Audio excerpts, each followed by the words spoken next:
మీ business ఏదైనా మీ ఊర్లో promotion చేయాలంటే అది సుమన్ టీవీతోనే సాధ్యం. ఇప్పుడే సంప్రదించండి. నాకొక ఇంట్రెస్ట్ ఏంటంటే తెలిసి నుంచి ఏ కైకిలు పోయినా ఎవరన్నా ఏదైనా రూపాయి ఇప్పుడు కూడా కొందరికి దానికో దీనికో ఇస్తా ఉంటారు రాత్రి సాయంత్రం కాగానే. అప్పుడు కూడా 20 పైసలు 50 పైసలు రూపాయి ఇచ్చేవాళ్ళు అప్పుడు కైకిలు పోతే ఏదన్నా అది తీసుకోమని. నేనేం చేసేవాడిని అంటే నాకు సినిమా అంటే బాగా ఇష్టం. మళ్ళీ సినిమాలు అంటే ఫైటింగ్ అంటే బాగా పిచ్చి. వాస్తవంగా అలాంటి ఒక సినిమాకి కూడా నేను నైటు సినిమాకి పోయినా పని చేసుకున్న సినిమాకి పోయినా సినిమాకు నైటాలు చూసి నందిపేటలో వచ్చి మళ్ళీ నేను విట్లేశ్వర ఆలయంలో వండుకున్న రోజు అక్కడనే వండేవాడిని. స్వప్నములో ఆ పుట్ట దగ్గరికి పోయిన నిద్రల మళ్ళీ మళ్ళీ అక్కడికి పుట్ట దగ్గరికి పోగానే ఆ పుట్ట నుంచి పాము వెళ్ళి పాము వస్తుంది పడగ తీసుకొని ఎంటే పడుతుంది నా ఎంట పడేరకల్లా భయం బట్టి ఇక బోలు బట్టి ఉరికేస్తుంది ఉరికొచ్చి విఠలేశ్వర ఆలయంలో పడంగానే అప్పుడు ఆ పాము విఠలేశ్వర ఆలయంలోకి పోయింది. పోయి ఒక స్త్రీ అవతారం అయిపోయింది. మంచి తిరుశూలం ఉన్నది, ఎంటికలు మంచి ఈర పోసుకున్నది, మంచి కుంకుమ పెట్టుకున్నది. అరే పోయిన శుక్రవారం నువ్వు ఎందుకోసం రాలే? పోయిన శుక్రవారం అరటిపండు తిన్నావు, ఈ శుక్రవారం నువ్వు ఎందుకోసం రాలేదు? నీకోసమే పెట్టి నువ్వు అక్కడ మీ తల్లికి 6 జన్మించరు, 2 విడిపోయినాయి, 4 అంటుకొని ఉన్నాయి, అవి నీకోసమే ఉన్నాయి. హై మొన్న తింటేనే మా వాళ్ళందరూ కోపంకి వచ్చాను, నేను ఎవరు ఇచ్చిందో పామ అన్నారు. నాకు అద్దు లే నీకోసమే అని అన్నది. మళ్ళీ యథావిధిగా పాము అయ్యి వెళ్ళిపోయింది. సడన్గా తెలియగానే అది విఠల్ పంతులు పిలిచి తాత నాకు ఇట్లా కలబడ్డది ఏంటంటే, నువ్వు ఇప్పుడే సినిమాకి వెళ్ళొచ్చిన ఒక అరగంట కూడా కాదు, పండుకోరా అని అన్నాడు. సరే అన్నాడు, పండుకున్నాను. మా అమ్మ పోయి చెప్పిన, అమ్మ ఒక ఆమె రాత్రి ఇట్లా పాము వచ్చింది ఇట్లా అంటే, నువ్వేమైనా ఆ తోటలో గోకురా, వేరే తోటలో గో అని డాక్టర్ గంగారెడ్డి అని వాళ్ళ తోటలకు పోయింది. వాళ్ళ తోటలకు పోతే పసుపు బారిచ్చినాం, నీళ్ళు ఎన్ని ఉన్నాయో ఏమో అని బావి దగ్గర పోయి చూసే వరకల్లా ఆ బావి దగ్గర సమాధి ఉన్నది. పూర్వం నుంచి కూడా ఉన్నది, ఇప్పటికి మొన్న తీసేసిండు. సమాధి మీద కరెక్ట్ 6 పండ్లు ఉన్నాయి. రాత్రి స్వప్నంలో చెప్పింది అక్కడ 6 పండ్లు ఉన్నాయి, సేమ్. అయితే నాకు ఆ ధని వినబడుతున్నది, తీసుకో ఆమె కనబడతలేదు. రాత్రి చెప్పిన ధని చెవులు వినబడుతుంది, నీకోసమే తీసుకో అంటున్నది.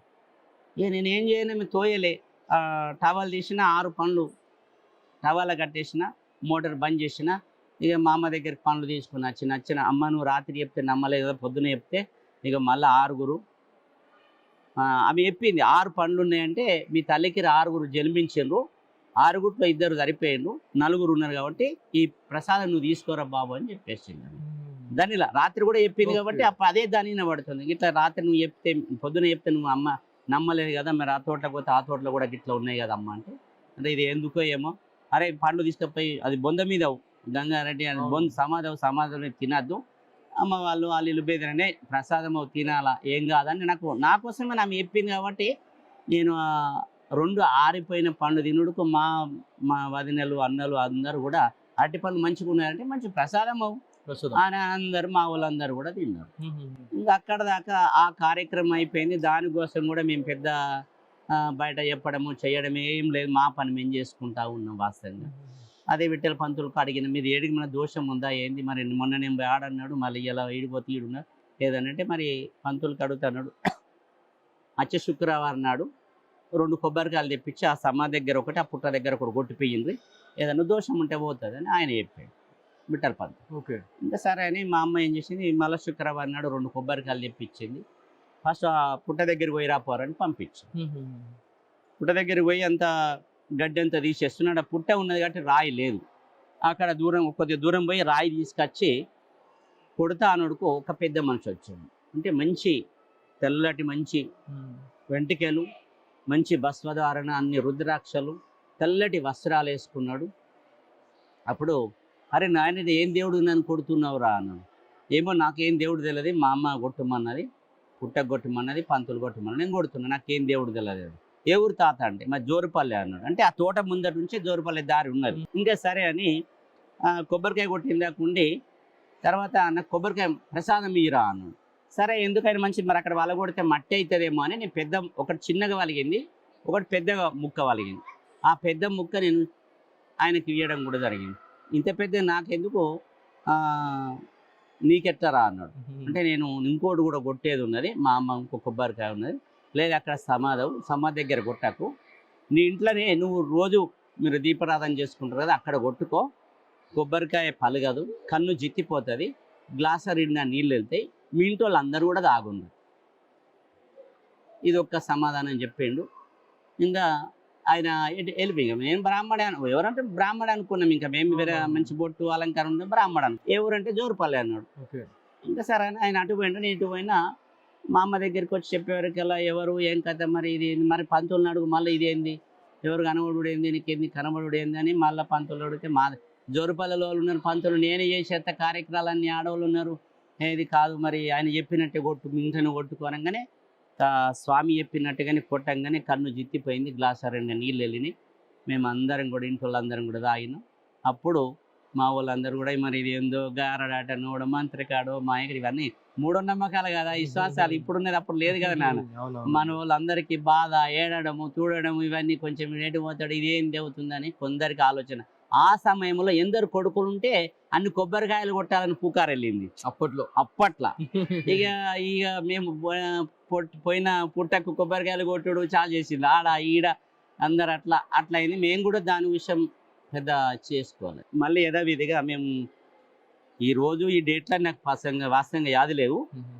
అక్కడ నుంచి మెరుగు ముందట మా అమ్మ ఏం చేసింది, మన పొలాల పోతిరెడ్డిపేటల పొలాల కౌలుకు పైసలు అంటే ఇతరులకు పైసలు ఇచ్చేసారా అని నన్ను ఒక్కరిని పంపించేసింది వాస్తవం. నేను పైసలు తీసుకొని మా పోతిరెడ్డిపేట పోయినా, పగలు 12 ప్రాంతం అవుతుంది ఇంచుమించు. మా ఇల్లుకు పనుగడి ఉన్నది, ఇల్లుకు పనుగడి అంటే కంపతో పులిసర్ పబ్బుతో చేసిన పనుగడి ఉంటుంది. ఆ పనుగడి తీసి లోపల దర్వాజా తీస్తానుడుకు మా ఇంట్లో పూర్వం నుంచి కూడా పుట్ట ఉన్నది మా ఇంట్లో. మా అమ్మ అప్పుడు మేము చిన్నగా ఉన్నప్పుడు చెప్పేది, అరే ఎప్పుడైనా జాగ్రత్త, ఇంట్లో పోతే పాము తిరుగుతుంది మన ఇంట్లో. అమ్మవారి మా ఇంటి దేవత ఎల్లమ్మ రేణుకమ్మాత. మా అమ్మకు బాగా ప్రతి మంగళవారం నాడు అలుకుపోత వేసుడు, మంగళవారం నాడు మంచి మల్లెపూల వాసన వస్తుండే మా అమ్మకు, మాకు కూడా వస్తుండే వాసన. ఎప్పుడన్నా పోతే సప్పుడు వేసుకుంటా వండిరు అని చెప్పింది మా అమ్మ. నేను దర్వాజా తీసి దాన్ని ఎత్తేసే వరకల్లా ఎట్లాంటిగా ఇంత దొడ్డు నాగుంబాము మంచి నడి ఇంట్లో దుట్టుకున్నది, ఇట్లా పడిగ తీస్తున్నది. అబ్బా పాము పాము అని బ్యాగ్ పడేసిన. ఇక బయటకు పోయిన ఎవరైనా తోలుకొద్దామని బయటకు పోతానుడుకు ఆ పనిగడి దగ్గరనే మళ్ళీ ఒక సాధు, కాషాయ వస్త్రాలు ఉన్నాయి, మంచి భస్వం, రుద్రాక్షం, మంచి మనిషి, చాలా అజానుభావులాగా ఉన్నాడు. అరే నాయన నాకు భిక్షం పెట్టురా అంటాడు. ఏం భిక్షం పెడతావు, నేను అయినా ఇప్పుడే ఊరికి వెళ్ళి వచ్చిన, పాము ఉన్నదని బుగులు పడుతున్న తాత జర పక్క జరుగున్న తోలుకొస్తాడే, పాము ఉన్నదని అబద్ధం ఆడుతున్న భిక్షం పెడతా పడుతుంది రా, నీకు అబద్ధం పడతా చూద్దురా అని తోలుకొచ్చారికల్లా పాము లేదు కానీ మన కళ్ళ చూసినా కాబట్టి ఏ మూలకు పడినదో ఏమని మన కాళ్ళు లోపడి పోతలేదు. భయం బట్టి నేను ఆ పాము ఎక్కడైతే ఉండేనో అక్కడనే ఆయన వచ్చి నిలబడ్డాడు. లేదురా లేదు తెచ్చేసే బియ్యమే అనగానే నేను మరి లేదా అనగానే ఆ పక్కకు కుండల బియ్యం ఉండే, ఆ బియ్యం తీసుకుపోయి వేస్తాడు. మన ఇంట్లో ఎనుగర్ర ఉంటుంది మీకు, ఎనుగర్ర ఎత్త అయిపోయాడు మనిషి. తాత బియ్యం బట్టి అదండి ఇక్కడ అద్దు ఆయన గైన్ దాటి పెట్టాలి ఎప్పుడు భిక్షణ అన్నాడు. అంత ఆ చూపెట్టిన నేను అంత ఆయనను గుర్తు ఎరగాలి, ఎవరో మామూలు వ్యక్తి అనుకున్నా. అంత అజానుభావుడు అయినా కానీ నేను గుర్తు ఎరగాలి. మామూలుగా నేను బయటకు పోయిను, భిక్షం వేసి మరి ఇంకా ఎవరైనా తోలుకొస్తా, పాము ఉన్నది, నేను ఒక్కరిని రాత్రి అయితే ఉండాలంటే కష్టం, వాళ్ళని తోలుకొస్తా అని నేను ఆయన బిచ్చం వేసి ఇటు దర్వాజా పెట్టి అన్న ఇటు చూసారికల్లా ఆయన గేట్ దగ్గర ఉన్నాడు. వాళ్ళని తోలుకొచ్చాకల్లా గేట్ దర్వాజా పెడతానుడికే ఆయన వచ్చి ఎక్కడైతే నిలబడ్డాడు అక్కడనే ఒక మంచి అరటాకులు, అరటి పండ్లు, పానకము, పులోర, మరి అవేమిటి పూరీలు, ఇవన్నీ భోజనం ఉన్నది. అరే ఇది ఇప్పుడు పెద్ద మనిషి వచ్చినప్పుడు ఏం లేకుండే పాము ఉండే, ఇక మాకు ఏంటంటే ఈ దేవుడు ఇది అని భావన తెలియదు, ఏం లేదు, ఎవరో బుక్కకు పెట్టినట్టున్నది. అరే నేను ఆ పెద్ద మనిషిని మళ్ళీ తాత ఇది ఏంది, ఇప్పుడు మనం ఇద్దరు ఉన్నప్పుడు ఏం లేకుండా ఈ అన్నం ఏంటంటే ఇలా నిండు అమావాస, ఈ నిండు అమావాస నాడు ఈ అన్నం తిన్న ఆయన, నీకు వచ్చే అమావాస్య నాడు వేరే విషయాలు చెప్తా అన్నాడు. నేను ఏందినా, నేను ఇది మీరు ఏంది అంటే లేలే నీకు అన్ని విషయాలు చెప్తాను. అప్పుడు ఆ బయటకు పోయిన పెద్ద మనిషి లోపలికి వచ్చి, పలాని పుట్ట దగ్గర కనబడ్డ నేనే, పలాని స్త్రీ రూపంలో దర్శనమిచ్చిన నేనే, మరి ఇప్పుడు కూడా నేనే, వచ్చే అమావాస వచ్చే అమావాస్య శుక్కల అమావాస్య వస్తున్నది. ఆ శుక్కల అమావాస్య నాడు మరి ఒక రాయి పత్రం, పూజ సామాను తీసుకొని మనిషి మానవుడుగా కానరాని అడవిలకు రా నాయన. ఏయ్ మనిషి మానవుడు యాడుంటాడో ఏమో, ఆయన నేను ఈ ఊళ్ళో ఉంటా, నేను ఈ ఊళ్ళో ఉంటా, నేను వేరే ఊళ్ళు ఉంటా. వేరే ఊరు తెలుసు, నువ్వు నందిపేటలో ఉంటావు కదా. అవును నందిపేటలో ఉంటా అంటే కొంచెం ధైర్యం. నందిపేట అనగానే కొంచెం ధైర్యం ఉంటుంది. ధైర్యం అందరూ అంటే ఉన్నారు, అవును అందరూ అవును ఉన్నారు కరెక్టే. కాబట్టి. నందిపేట ఉన్నా, నందిపేటలో మరి నాకు కూడా ఎక్కడ దొరుకుతాయో రాయి పత్రాలు నాకు తెలియదు కదా. అంటే నువ్వు రోజు అట్లా ఇంట్లో ఉంటావు కదా, బ్రాహ్మణ్ణి అడుగు, అతను నీకు తెచ్చిస్తాడు అన్నాడు. ఇంకా సరే అని అనుకున్నా.